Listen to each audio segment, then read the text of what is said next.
Good morning student, मैं गणेश राठौर श्री उमा विद्या मंदिर हाटकिया से। अगला चैप्टर हम गणेश वंदना पढ़ने जा रहे हैं, जिसमें गणेश जी की वंदना के बारे में कवि केशवदास जी ने बताया गया है, जो पद्यांश हमारे समक्ष दे रखा है। इस पद्यांश में जो कठिन शब्द आए हैं वह कठिन शब्द मैंने आपके समक्ष प्रस्तुत किए गए हैं, जिसमें आपको पेंसिल लेकर बैठना है, बुक निकालना है और कॉपी में नोट करना है, ध्यान रखना।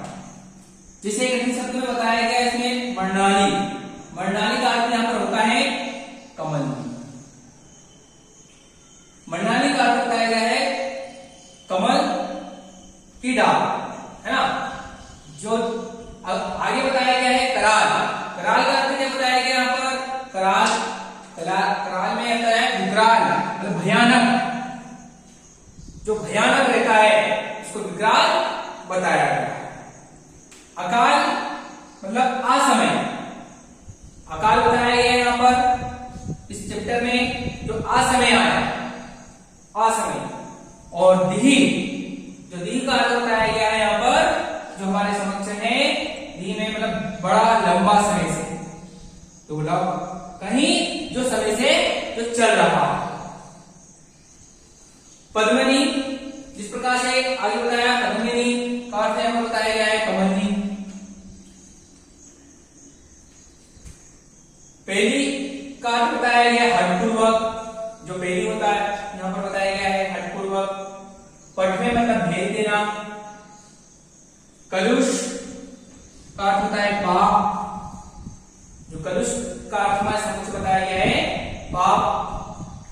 अंक का अर्थ होता है गोद, वकुश का अर्थ है दहेज, सही। इस प्रकार से इन कठिन शब्दों को यहाँ पर लिखकर आपको इसकी व्याख्या मैंने बताई है, इसका अर्थ बताया गया। अब हम इस पद्यांश का स्टार्टिंग में जब लिखेंगे तो संदर्भ लिखना होता है। संदर्भ, तो संदर्भ में क्या आता है कि प्रस्तुत पद्यांश गणेश वंदना से लिया गया है और इसके रचयिता केशवदास जी है। केशवदास जी है, यहां पर 1 नंबर आपका कंप्लीट हो जाता है संदर्भ में। अगला आता है प्रसंग। प्रसंग में क्या बताया गया पूरे पद्यांश के बारे में, जो मेन बातें बताई गई है वही प्रसंग में हमको लिखना होता है। तो इस प्रसंग में बताया गया है कि विघ्नहारी गणेश जी की जो वंदना करता है, अपने भक्तों का कष्ट का हरण वो कर लेते हैं। गणेश जी की वंदना के बारे में हम पर बताया गया। अगला आता है, अंत में लिखना होता है विशेष। इस पद्यांश में विशेष क्या रहा है, तो इसमें कौन सा रस, जैसे कि उदाहरण है भक्ति रस प्रकट हो रहा है, हमारे समक्ष भक्ति रस बताया गया। अलंकार में रूपरास अलंकार, परीक्षा अलंकार दिखाया गया, गुण में माधुर्य गुण दिखाई दे रहा है। इस प्रकार से विशेष हमको लिखने का होता है, 1 या 2 या 3 लाइन में इसका विशेष हमको लिखना होता है, जो यहाँ पर बताया गया। अब हम इस पद्यांश की व्याख्या करेंगे, व्याख्या बताई गई है। व्याख्या के माध्यम से, बालक मृणाली जो तोरी डाले सबकाल, मृणाली मतलब कमल की नाल, बालक मतलब एक छोटा सा बालक। तो छोटा सा बालक कौन, यहां पर बताया गया है छोटा सा बालक कौन, मतलब हाथी का बच्चे का उदाहरण बताया कि जो छोटा सा बालक मतलब हाथी का जो बच्चा रहता है वह तालाब में जाता है और कमल की नालों को तोड़कर वापस आता है, लौट मारकर वापस रिटर्न आता है और पड़ता है स्मैश करकर आ जाता है। बालक मृणाली जो तोड़ी डाले सबकाल, मतलब असमय काल का समय, जब उसकी इच्छा होता है तो तालाब में जाता है और कमल की नाल को तोड़कर वापस आ जाता है। इसी प्रकार कठिन करार तो अकाल दीप को, अकाल में असमय, असमय जो विपत्ति आती है, जो भगवान गणेश जी की वंदना करते हैं, उनके भक्तों की विपत्ति भी गणेश जी हर लेते हैं। भक्ति हरत अति पद्मनी के पाद सम, पंख जो पताल तेली पटवे कलुष को, अर्थात क्या बताया गया है, विपत्ति प्रकृति का अर्थ है विपत्ति मतलब कष्ट, हटी मतलब जिद पूर्वक, पद्मनी मतलब कमलनी के पात मतलब पत्ते, पत्तों के समान, किस प्रकार से, पद्म मतलब कीचड़, किसके समान, जो पद्मनी कहती है ना, कमल के, कमली रहती है, इसके पत्ते जो रहते हैं वो पानी में तैरते हैं, और जब कीचड़ ऊपर आता है तो उस कीचड़ को किस प्रकार से नीचे दबा देते हैं और शुद्ध पत्ते पानी में तैरते हुए दिखाई हमको देते हैं। उसी प्रकार से भगवान गणेश जी की जो वंदना करता है उनके दुखों का भी हरण भगवान गणेश जी पद्मनी के पत्तों के समान हर लेते हैं। अगली पंक्ति में बताया गया है, दूरी के कलंक अंक भव शीस शशि सम, राखत है केशवदास के भकुस को, अर्थात बताया गया है अंक मतलब गोद में, भव मतलब भोलेनाथ, शीस शशि को अर्थात चंद्रमा को कलिंग रहित बताया गया था, कलंकित बताया गया था, परंतु भगवान भोलेनाथ ने चंद्रमा को अपनी जटा में बिठाया और जटा में बिठाने के बाद स्वनिष्कलंकित कर दिया गया, पाप रहित कर दिया गया है। उसी प्रकार से केशवदास जी कहते हैं कि जो भगवान गणेश जी की वंदना करते हैं वैसे ही अपने भक्तों के पापों को भी गणेश जी निष्कलंकित कर देते हैं, पापों का हरण कर देते हैं। साकरे की सकरानी सन्मुख होते तोरे, दसमुख जो वे गजमुख, अर्थात साकरे की सकरानी सन्मुख मतलब सामने, जिसका 10 मुख है, 10 मुख कौन, रावण, तो 10 मुख वाला स्वयं जो रावण है वो भी एक टक लगाए खड़े होता है और भगवान गणेश की ओर देखता रहता है कि हे भगवान गणेश जी मेरे दुखों का हरण आप कर लेना, मेरे दुखों को खत्म कर देना। इस प्रकार से रावण भी भगवान गणेश जी की ओर वंदना करता रहता है और देखता है, टक लगाए देखता रहता है। इस प्रकार से गणेश वंदना का पहला चक्र पूर्ण हुआ। व्याख्या कंप्लीट। अगली व्याख्या सरस्वती वंदना पढ़ने जा रहे हैं दूसरी। इस पद्यांश में माता सरस्वती की उदारता का वर्णन बताया गया है। जिस प्रकार से स्टडी बुक को लिखना होता है पद्यांश में संदर्भ में क्या आता है कि प्रस्तुत पद्यांश केशवदास के द्वारा रचित सरस्वती वंदना से लिया गया है और प्रसंग है सरस्वती माता की उदारता का वर्णन किया गया है। प्रसंग में मतलब पद्यांश में जो दे रखा है वह उसका मेन बातें कितनी होती है, तो इसमें क्या बताया गया है कि माता सरस्वती की उदारता का वर्णन, यह प्रसंग हो गया। अगला आता है विशेष। विशेष में एक से लगाकर 3-4 पंक्तियों में लिखना होता है। जैसे इस पद्यांश में बताया गया है कि ब्रजभाषा का प्रयोग किया गया, अनुप्रास पुनरुक्ति प्रकाश का अलंकार का प्रयोग किया गया, शांत रस का प्रयोग किया गया, भाषा में मधुरता का गुण का वर्णन किया गया। इस प्रकार से इस पद्यांश में विशेष देखने को मिलता है। अब हम इस पद्यांश की व्याख्या करेंगे। व्याख्या में किस प्रकार से माता सरस्वती की उदारता का वर्णन बताया गया है केशवदास द्वारा, वो देखते हैं। बानी चक्रानी की उदारता बखानी जाए, अर्थात क्या बताया गया है, बानी मतलब कौन, माता सरस्वती, बानी मतलब माता सरस्वती, जगरानी मतलब जगत की देवी माता सरस्वती की उदारता का वर्णन नहीं किया जा सकता है। ऐसी मति उदित उदार कौन की गई, अर्थात ऐसी बुद्धि, मति मतलब बुद्धि, ऐसी बुद्धि किसी में नहीं है, ऐसा केशवदास जी इस पंक्तियों में बता रहे हैं। यहां तक कि देवता प्रसिद्ध सिद्ध ऋषिराज तद्वद, अर्थात जो देवलोक के लोग देवता है, देवलोक के देवता, वो भी माता सरस्वती की उदारता का वर्णन नहीं कर पाए। प्रसिद्ध सिद्ध तपोवन में तपस्या करने वाले ऋषि मुनि, वो भी माता सरस्वती की उदारता का वर्णन नहीं कर पाए। और कहीं कहीं हारे सब कहीं ना कहूं ले आए, और कह कर हार गए, पर माता सरस्वती की उदारता का वर्णन वो नहीं कर पाए।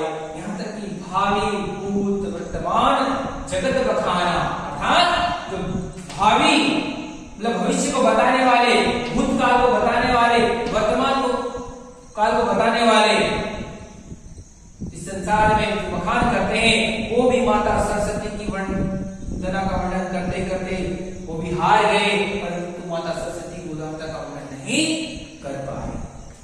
केशवदास जी कह रहे हैं, केशवदास ना बखानी कहू पे गए। केशवदास जी के साथ बता रहे हैं कि वो भी हार गए।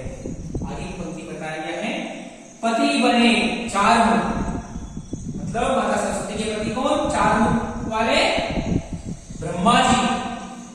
माता सरस्वती के पति चार मुख वाले ब्रह्मा जी। पुत्र बने पांच मुख। पांच मुख कौन? शिव जी। उनके पुत्र बने, वो भी माता सरस्वती की उदारता का वर्णन नहीं कर पाए। अर्थात पांच मुख वाले शिव जी किस प्रकार से माता सरस्वती के पुत्र कहलाए? क्योंकि जो ब्रह्मा जी है उनकी बहू से उनका जन्म हुआ था, इस कारण माता सरस्वती के पुत्र शिव जी कहलाते हैं। नाती बने षष्ठ मुख, तद्भी नहीं। नाती कौन? छह मुख वाले कार्तिकेय। शिव जी के पुत्र कार्तिकेय, वो भी माता सरस्वती की उदारता का वर्णन नहीं कर पाए, कह कर हार गए। ऐसी मति और किसी में नहीं, ऐसी बुद्धि किसी में नहीं, ऐसी उदारता किसी में नहीं देखने को मिलती है। ऐसी माता सरस्वती की उदारता का वर्णन इस पंक्तियों के माध्यम से आपको बताया गया है। तीसरा चैप्टर श्री राम वंदना पढ़ रहे हम, इस पद्यांश की व्याख्या कर रहे हैं। इस पद्यांश की व्याख्या करने से पहले हम कुछ संदर्भ देख लेते हैं। जिसे संदर्भ आता है स्टडी में कि प्रस्तुत पद्यांश केशवदास द्वारा रचित है और श्री राम वंदना से लिया गया है। ठीक है, और प्रश्न में क्या दे रखा है कि प्रश्न में कवि ने श्री राम की वंदना का वर्णन किया गया है, ये हमको बताना है। अगला आता है विशेष में ही परिभाषा का प्रयोग किया गया, अनुप्रास, प्रवृत्ति, प्रकाश, अलंकार और विश्लेष अलंकार का प्रयोग किया गया है। और तीसरा आता है भक्ति रस का प्रयोग, इसमें देखने को हमको भक्ति रस का प्रयोग देखने को मिलता है। भाषा में मधुरता का गुण दिखाई दे रहा है, इस प्रकार से विशेष हो जाता है। अब हम इस पद्यांश की व्याख्या देखते हैं। व्याख्या में बताया गया है, पूर्ण पुराण खरु पुरुष पुराण परिपूर्ण, अर्थात जो इस प्रकार से बताया गया है कि पूर्ण पुराण का अर्थ बताया गया है पूर्ण ब्रह्म, और परिपूर्ण का अर्थ बताया गया है पूरे, और जिस प्रकार से आगे बताया गया है पुरुष पुराण का अर्थ यहाँ पर बताया पुरुषोत्तम। बतावे ना बताए और उक्ति को, अर्थात केशवदास जी क्या कह रहे हैं, कोई यह उक्ति बताए ना बताए, परंतु भगवान श्री राम पूर्ण ब्रह्म है और परिपूर्ण है और पुरुषों में पुरुषोत्तम है। अगली लाइन बताया गया है, दर्शन दे जिन्हें दर्शन समझना, नेति नेति करे वेद छाड़ी वेद युक्ति को, अर्थात जिनके समक्ष स्वयं भगवान प्रकट हो जाते हैं और कुछ मनुष्य को समझ नहीं आता है कि सब भगवान स्वयं खड़े हुए हैं, और उसको कुछ समझ नहीं आता, दर्शन देने के बाद भी वो समझ नहीं पाता है कि भगवान श्री राम हमारे समक्ष खड़े हुए हैं। इतना ही नहीं, और चार वेद जो है उन चार वेदों में भी अंत में इत्यादि शब्द से ही उसको रोका जाता है। जानी यह केशवदास मुनि राम राम रटत रहत न डरत पुनरक्ति को, अर्थात क्या बताया गया कि जिस प्रकार से यह जानकर केशवदास जी ने भगवान श्री राम का जाप करना प्रतिदिन कर दिया। प्रतिदिन का अर्थ है प्रतिदिन राम राम का जाप करना प्रारंभ कर दिया गया है, और उनको पुनरक्ति का मतलब जन्म और मरण के बंधन से मुक्ति। राम नाम का जाप करने से मनुष्य को जन्म और मरण के बंधन से मुक्ति प्राप्त हो जाती है। यह जानकर केशवदास जी ने यह कार्य करना आरंभ कर दिया गया। आगे बताया गया, रूप देहि अणिमाणी, अणिमाणी का क्या है, सूक्ष्मता, गुण देहि गरिमाणी, मतलब गरिमा प्राप्त करना। भगवान श्री राम के गुण का बखान जब हम करते हैं तो मनुष्य को गरिमा प्राप्त होती है। और भक्ति देहि महिमा, अर्थात भगवान श्री राम की जो भक्ति करता है उसकी महिमा बढ़ने लगती है। और नाम ले ही मुक्ति को। अर्थात क्या बताया गया, भगवान श्री राम का नाम लेने से ही मनुष्य को मुक्ति प्राप्त होती है। तो केशवदास जी का कहना है कि भगवान श्री राम का राम का नाम प्रतिदिन लेते रहना चाहिए। इस प्रकार से यहाँ अध्याय की व्याख्या पूर्ण हो गई। इस दोनों चैप्टर हमारे पूर्ण हुए। कुछ क्वेश्चन है इसमें आने वाले इस चैप्टर के माध्यम से हम देखते हैं।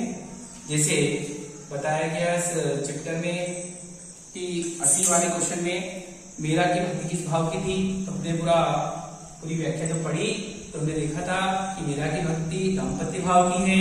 दूसरा क्वेश्चन था हमारा अति का, मीराबाई कैसा वेश रखना चाहती है, तो मीराबाई जो पद्यांश हमने पढ़ा था, जैसा जैसा वेश भगवान श्री कृष्ण को पसंद है, मेरे स्वामी को पसंद है, वैसा ही वेश रखना चाहती है। तीसरा क्वेश्चन अति का, रामचंद्रिका के रचिता कौन है, इस पद्यांश के माध्यम से भी हमको पता है कि केशवदास जी रामचंद्रिका के रचिता है। और चौथा क्वेश्चन अति का आता है, गजमुख का मुख कौन देखता है, तो गजमुख का मुख कौन देखता है, 10 मुख वाला रावण गजमुख का मुख देखता है। इस प्रकार से अति के क्वेश्चन हो जाते हैं पूर्ण। लघु के क्वेश्चन आपको इस व्याख्या के माध्यम से पूर्ण करना है, फिर नोट्स कंप्लीट करना है, और इस प्रकार से पाठ हमारा चैप्टर पूर्ण हो जाता है।